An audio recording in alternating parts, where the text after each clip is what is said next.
Oke, assalamualaikum warahmatullahi wabarakatuh. Kembali lagi bersama saya Devi Satria dan saya kedatangan tamu.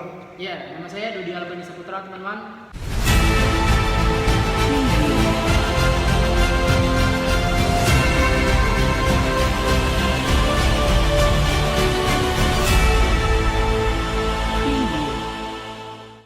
Nah, di video kali ini kita akan membahas mengenai review jurnal. Jurnal apa nih? Artikel. Ya, jurnal artikel atau jurnal.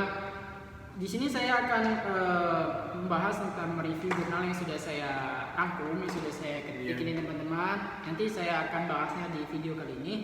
Judul ini dari Jurnal Fakultas Dakwah dan Komunikasi Universitas Islam Negeri Raden Fatah Palembang, Indonesia. Judul artikel ini berjudul Manajemen Pers antara Idealisme dan Komersialisme, yang ditulis oleh Taufik Akhtiar. Oh iya. Nah, ini langsung saja nih, Bang Dodi. Apa ada pertanyaannya ya? Iya. Ada beberapa pertanyaan. Mungkin langsung saja ya? Ya, Iya. Yang pertama itu apa sih yang melatar belakangi penelitian dalam artikel tersebut? Ringkasan latar belakang ya? Iya. Ringkasan belakang ini saya baca teman-teman, soalnya saya sedikit agak lupa ingat kan, sudah tua. Baiklah, di pendahuluan latar belakang ini, di jurnal ini Orde Reformasi merupakan era baru bagi kehidupan pers Indonesia, yang tentunya di mana pada era sebelumnya, terutama selama Orde Baru, pers sepenuhnya di bawah kendali penguasa. Pers yang dinilai tidak sejalan dengan apa yang diinginkan oleh pemerintah akan dicabut surat izin usaha penerbit pers (SIUPP) namanya teman-teman, atau tidak boleh lagi melakukan kegiatan jurnalistik dan publikasi.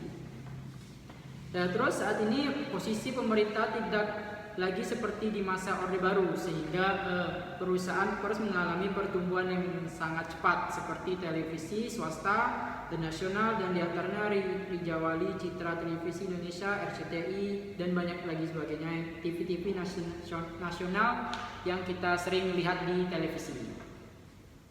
Jadi kehadiran lembaga pers tersebut merupakan konsekuensi era perubahan dari kehidupan pers yang dikendalikan pemerintah menjadi pers yang bebas, tetapi berpegang pada aturan dan kode etik yang ada. Jadi sesuai aturan yang ada di Indonesia untuk menerbitkan suatu acara atau suatu berita.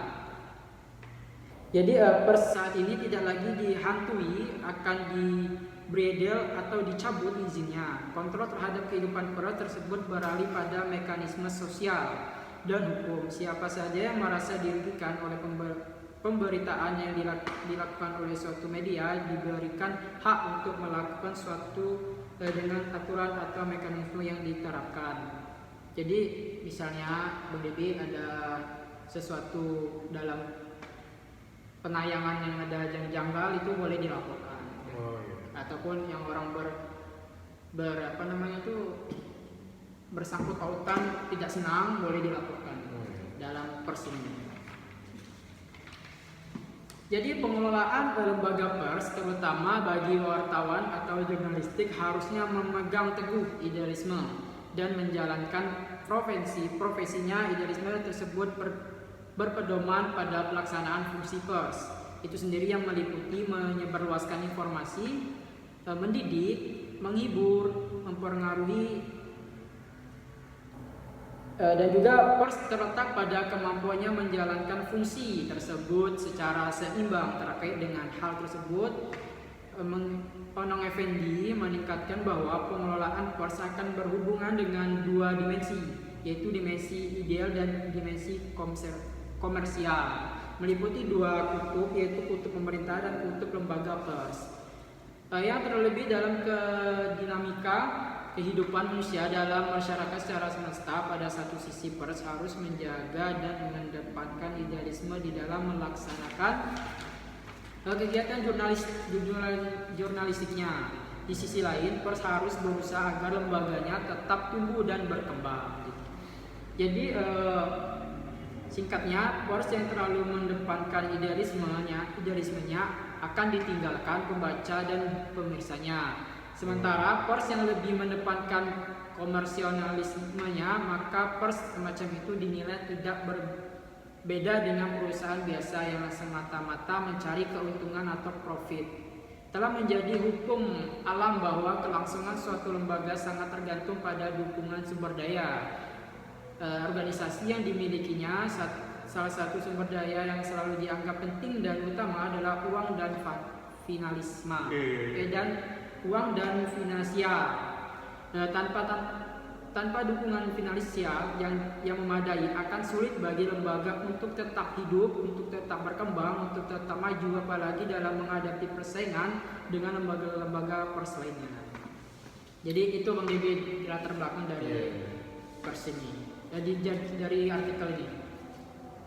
Nah, kemudian ada pertanyaan selanjutnya nih, apa saja sih rumusan masalah dari jurnal tersebut? Jadi teman-teman, rumusan masalah dari pers ini yaitu ada apa perbedaan antara idealisme dan komersialisme. Jadi sebagai antara idealisme dan komersialisme sangat bertolak belakang, namun demi tercapainya cita-cita, kedua hal tersebut harus berenergi lebih serius menanggapi hal tersebut.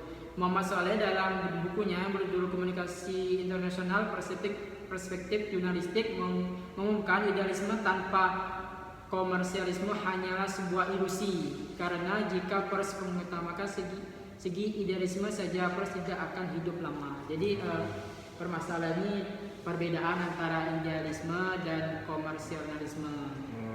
Yaitu kemudian itu bagaimana sih metode penelitian ini dilakukan? Metode penelitian ini di sini tercatat mereka melakukan metode penelitian kuantitatif. Kuantitatif penelitian tersebut menjelaskan bahwa digunakan karena penelitian ini hanya berbentuk penelitian ilmiah yang sistematis terhadap bagian-bagian fenomena hubungan pada penelitian tersebut. Jadi tujuan dari penelitian kualitatif ini adalah mengembangkan apa yang menjadi bahasan dalam penelitian ini serta teori-teori hipotesi yang berkaitan dengan cara wawancara dan observasi. Jadi menggunakan metode kuantitatif. Kemudian bagaimana sih hasil ringkasan dari penelitian tersebut? Hasil dari ringkasan yang sudah didapat dari jurnal ini, mereka berdasarkan hasil kajian tentang manajemen pers antara idealisme dan komersialisme. Antara idealisme dan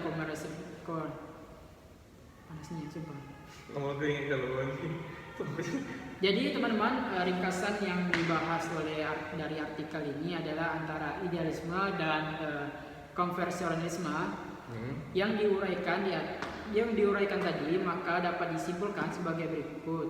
Yang pertama itu adalah pers sebagai organisasi tidak dapat dipisahkan dengan penerapan manajemen, baik itu sebagai ilmu maupun sebagai seni, agar dapat mencapai tujuan pers itu sendiri. Terus yang kedua, keberadaan dan dinamika pers saat ini tidak dapat dipisahkan dengan kehidupan pers masa lalu, yakni pers pra kemerdekaan yang berorientasi pada alat perjuangan, pers era kemerdekaan yang secara perlahan mengarah kepada lembaga ekonomi dan masyarakat yang cenderung mengedepankan komersial dan sedikit mengabaikan idealitas. Yang ketiga teman-teman, itu ada kebebasan pers tidak dapat diartikan sebagai kemerdekaan untuk menjalankan kegiatan jurnalistik secara bebas, akan tetapi kebebasan tersebut harus tunduk pada hukum, tunduk kode etik jurnalistik. Dan yang keempat, yang terakhir, itu adalah pers yang baik adalah pers yang mampu dikelola, dimanage dengan menyeimbangkan antara tuntutan idealisme dan komersialisme. Jadi teman-teman, dalam ringkasan hasil penelitian ini, antara idealisme dan konversialisme tidak bisa dipisahkan, saling berhubungan satu sama lain. Nah, pertanyaan selanjutnya nih. Iya. Mengapa menurut Bang Dodi Iya. bahwa penelitian ini atau artikel ini penting untuk diketahui oleh mahasiswa, terutamanya untuk mahasiswa komunikasi atau mahasiswa jurnalistik gitu?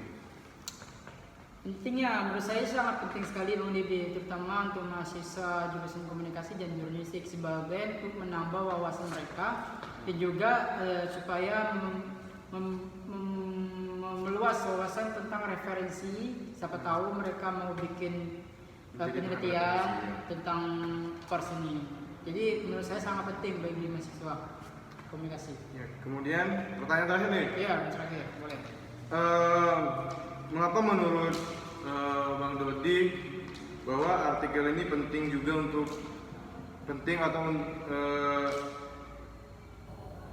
nah, pertanyaan terakhir nih Bang Dodi. Iya. Ya, mengapa menurut Bang Dodi bahwa artikel ini penting untuk dipublikasikan kepada masyarakat? Gitu. Ya, atau dipublikasikan untuk khalayak yang banyak. Ya, menurut saya juga sama halnya penting sama mahasiswa tadi, sama-sama mahasiswa juga sama-sama masyarakat juga kan. Yeah. Jadi menurut saya juga sangat penting juga untuk masyarakat umumnya supaya masyarakat tuh tahu akan adanya pers ini dan juga mempunyai pola pikir yang positif terhadap pers ini. Dan juga pers ini juga dalam jurnal ini disebutkan sumber daya manusia berperan penting dalam dominan dan manajemen pers tersebut. Jadi pers media ini sangat mempengaruhi dalam masyarakat gitu. Jadi, jika tidak ada masyarakat berarti tidak ada juga pers. Oh, iya. Lembaga pemberitaan. Jadi cukup sekian itu dari saya. Oke. Nah, itulah tadi review artikel ilmiah dari mana tadi? Ini menulisnya dari Taufik Akyar. Dan dengan judul artikel manajemen pers antara idealisme dan komersialisme. Ya, komersialisme. Tadi itulah review artikel karya tulis ilmiah kita. Mungkin pada video selanjutnya kita bakalan review jurnal lagi, tapi di video kali ini kita cukupkan dulu. Saya Dewi Satria dan saya Dodi Lapin Saputra. Kita mohon pamit undur diri. Kalau ada salah kita mohon maaf, kepada Tuhan kita mohon ampun. Wabillahi taufiq wal hidayah. Wassalamualaikum warahmatullahi wabarakatuh. Iya.